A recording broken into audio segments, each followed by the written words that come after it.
நண்பர்கள் அனைவருக்கும் வணக்கம். மீண்டும் ஒரு பதிவில் உங்களுடன் பேசுவதில் மிக்க மகிழ்ச்சி. இன்று சில கேள்விகளுக்கான பதில். எதற்காக ஷிரடி சத்குரு சாய்நாதருக்கு 4 வேளை கால பூஜை நடைபெறுகிறது? காலை, மதியம், மாலை, இரவு எதற்காக நடைபெறுகிறது அப்படிங்கிறது சிலருடைய கேள்வி. சில கேள்விகள் பதிலை தெரிந்து கொள்வதற்காக, அதாவது காரணங்களை தெரிந்து கொள்வதற்காகவும், சிலரது கேள்விகள் நகைப்புக்காக, அதாவது கேலி கிண்டலுக்காகவும் உண்டு. அது நமக்கு தேவையில்லாத ஒரு விஷயம். நம்முடைய கடமை, பாபாவின் பக்தர்களாகிய நம்முடைய கடமை, நமக்கு தெரிந்த விஷயங்களை தெரிந்து கொண்டு முடிந்த அளவு அதை நண்பர்களுக்கு தெரியப்படுத்துவது என்பது நம்முடைய முதன்மையான ஒரு கடமை. அப்போ எதற்காக 4 கால வேளை பூஜை நடைபெறுகிறது, அதாவது ஆரத்தி நடைபெறுகிறது அப்படின்ட்டு. ஆரத்தி அப்படிங்கிறது பாபா அங்கே ஷிரடியில் வாழ்ந்து கொண்டிருக்கும் போதேவும் இப்போவும் வாழ்ந்து கொண்டிருக்கிறார் அப்படிங்கிறத நம்முடைய நம்பிக்கை.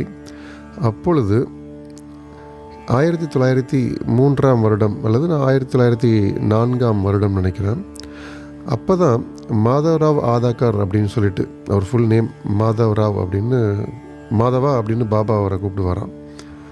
அவர் தான் முதலில் இந்த ஆரத்தி பாடல்களை எழுதியவர் பாபாவுக்காக. அதை பாபா முன்னாடியே வாசித்து காட்டியவர். அப்போ பாபாவினுடைய அனுமதியால், அப்போ எதுக்கு பாபாவினுடைய அனுமதி அப்படின்னா, பாபாவினுடைய அதாவது ஷிரடி சத்குரு சாய்பாபாவினுடைய ஒரு மனப்பான்மை, அவருடைய கருணை எப்படி இருக்கும் அப்படின்னா, தன்னுடைய பக்தர்கள் அவர்கள் விரும்பும் வண்ணம் அவரை வணங்கலாம். அதற்கு இப்படித்தான் ஒரு கோட்பாடு அப்படிங்கிறது கிடையாது. ஆரத்தி எடுப்பவர்களும் எடுக்கலாம், இல்லை தனக்கு தெரிந்த பக்தி பாடலை பாடியும் வணங்கலாம். நாங்களாம் வீட்டில் ஆரத்தி புக்கை பின்னாடி யூடியூப்பில் ஓட விட்டு தெரிந்த அளவுக்கு நாங்கள் ஆரத்தி பண்ணுவோம். தெரிந்த சைவமான ஒரு பண்டத்தை நெய்வேத்தியமாக படைப்போம். நமக்கு என்ன தெரியுமோ மனதில் இருப்பது ஒரு உண்மையான பக்தி மரியாதை. அந்த உண்மையான பக்தி மரியாதை அப்படிங்கிறது தான் கிருஷ்ணர் சொன்னது தான். இப்போவும் எவன் ஒருவன் ஒரு பூவோ ஒரு பழமோ தண்ணீரோ மனதார பக்தியுடன் சமர்ப்பிக்கிறானோ அவனே பக்தன் அப்படின்ட்டு. அதே தான் கிட்டத்தட்ட ஷிரடி சாய்பாபாவிற்கும் தெரிந்த விதத்தில் நாம் நம்முடைய பூஜைகளை செய்கிறோம். அப்போ இதற்கு முந்தைய யுகங்களில், அதாவது திரேதா யுகமோ துவாபர யுகமோ இல்லை சத்திய யுகமோ, நாம் படித்தவரை கடவுளை வணங்கும் பொழுது பாடல்களாக பாடிதான் வணங்கியிருப்பார்கள். நம்ம பார்த்துருப்போம். நம்ம சினிமாலாம் பார்த்தாலே தெரியும், ராமாயணம் மகாபாரதம் எது பார்த்தாலுமே நமக்கு தெரிந்தது, கடவுளை வணங்குவதற்கு பக்தர்கள் பாடலாக கடவுளின் பெருமையை பாடித்தான் வணங்குவார்கள், பிரார்த்தனையோ பூஜையோ செய்வார்கள். அதுபோல்தான் பாபாவின் பக்தர்களுக்கு ஒரு எண்ணம். பாபாவை நாம் தினமும் பார்க்கிறோம், பேசுகிறோம். ஆனால் கடவுளின் அவதாரமாக நம்முடன் வாழ்ந்து கொண்டிருக்கிறார் அப்படிங்கிற நம்பிக்கையெல்லாம் அவ்வளவு ஈஸியாக அனைவருக்கும் வராது. அந்த நம்பிக்கை அப்படிங்கிறதோ அந்த சரணாகதி அப்படிங்கிறதோ அவ்வளவு சாதாரண ஒரு விஷயம் கிடையாது.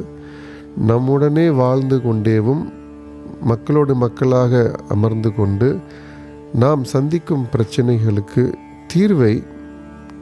தீர்வு அப்படிங்கிறத விட அந்த மிராக்கல் அப்படிம்பாங்கள்ல, அந்த பிரச்சனையை தீர்த்து வைத்தது, அது நோயோ வியாதியோ வீட்டில் இருந்த குடும்ப கஷ்டமோ உத்தியோகமோ பயணமோ எதுவாக இருந்தாலும் கண் முன்னே கடவுளிடம் நாம் எப்படி வேண்டுவோமோ அதுபோல பிரச்சனைகளை பாபா முன்னால் பாபாவின் தர்பாரில் சமர்ப்பணம் செய்யும் பொழுது அவர்களுக்கு கண் முன்னே நடந்த அந்த அதிசயங்கள்.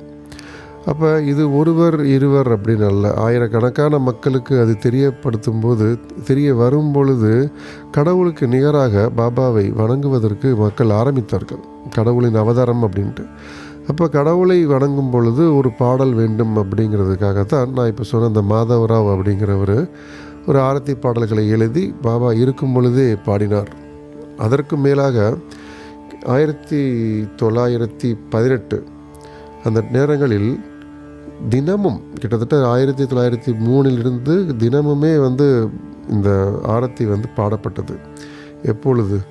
கிட்டத்தட்ட அவர் பாபா மகா சமாதி அடைந்த பொழுது 15 அக்டோபர் 1918 பாபாவை புதைக்கணுமா எரிக்கணுமா, எங்கு அடக்கம் செய்ய வேண்டும் அப்படிங்கிற விவாதம் ஷீரடி மக்களுக்கும் அரசாங்கத்திற்கும் நடந்து கொண்டிருக்கும் போதேவும் ஆரத்தி நடந்தது.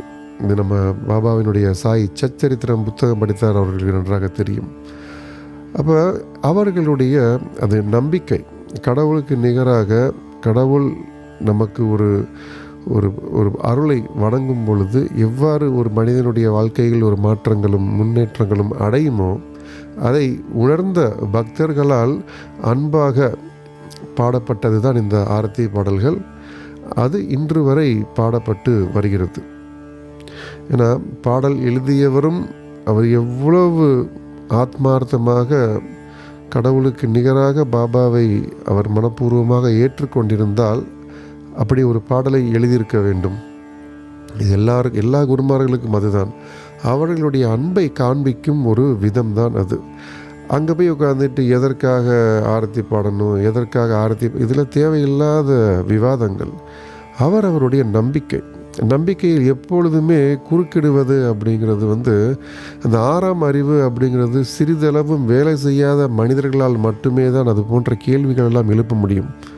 பாடுகிறார்களா அவர்களுடைய பக்தர்கள், பாபாவின் பக்தர்கள், அவர்களுக்கு திருப்தி ஒரு ஆரத்தி பாடல் பாடும் பொழுதோ இல்லை. நான் நிறைய பேர் பார்த்துருக்கிறேன், அவரவர்கள் ஒரு கவிஞராக இருப்பவர்கள் பாபாவை பற்றி கவிதைகள் எழுதி பாபாவின் இன்று கூட துவாரகமாயில் அமர்ந்து கொண்டு, துவாரகமாயில் இப்பொழுதும் நான் சொல்வது 2024 அவர்களுக்கு தெரிந்த கவிஞர்களாக இருந்தால் இந்த பாடலை, அதாவது பாபாவை பற்றிய பெருமை கூடிய பாடல்களை தன் கையாலே சொந்தமாக எழுதி இன்றும் அங்கு பாடி வாசித்து அவர்களுடைய பக்தியை அங்கு சமர்ப்பணம் செய்கிறார்கள். அது அவர்களுடைய நம்பிக்கை.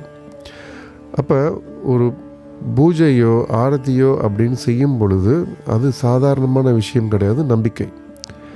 இது நான் ஏற்கனவே சொன்னது போல பல யுகங்களில் கடவுளை வணங்குபவர்கள் பாடல்களாக பாடி கடவுளின் பெருமைகளை பாடுவது அவர்களுடைய விருப்பம். காலங்காலமாக நடந்து கொண்டிருக்கிறது.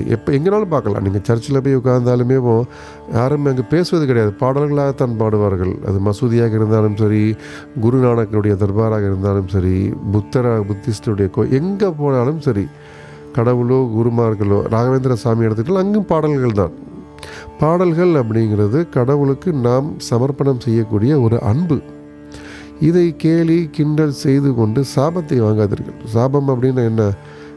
நான் எனக்கு பிடித்த ஒரு சத்குருவுக்கு என்னுடைய அன்பை நான் பரிமாறம் செய்கிறேன், அங்கு நான் சமர்ப்பிக்கிறேன். இதை கிண்டல் அப்படிங்கிற மூலம் அதை கிண்டலாக பார்த்தால் ஒரு குழந்தை, அதாவது ஒரு ஆணோ ஒரு பெண்ணோ தன் தாய் தந்தையை அப்பா அம்மான்னு கூப்பிடுறதும் அது கிண்டல் தான்.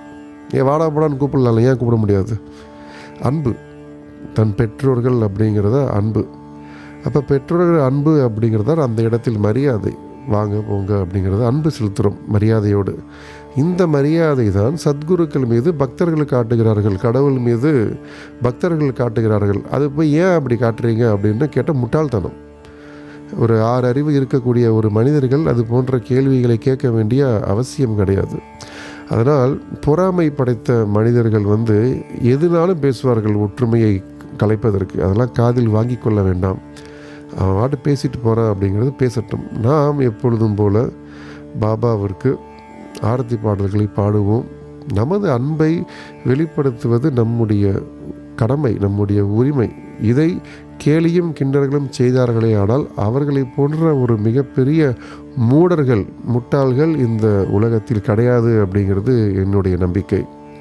அதனால் இந்த நேரத்தில் மாதவராவ் அவர்களுக்கு நம்முடைய நமஸ்காரங்களையும் தெரிவித்து, பாபா ஷீரடி சத்குரு சாய்நாதருக்கும் நம்முடைய நன்றியையும் வணக்கத்தையும் தெரிவித்து கொண்டு, இன்று வரை நாம் எதை கடைப்பிடித்து கொண்டிருக்கிறோமோ அதை என்றும் கடைப்பிடித்து கொண்டே இருப்போம். அன்பே சிவம் அப்படிங்கிறது தான் பாபா கற்றுக் கொடுத்தது. அதை நாம் முடிந்தவரை நம்முடைய நண்பர்களுக்கு, நம்முடைய சந்ததிகளுக்கு அதை பரப்புவோம். அமைதியான உலகத்தை படைப்போம். மீண்டும் ஒரு பதிவில் சந்திப்போம். நன்றி, வணக்கம்.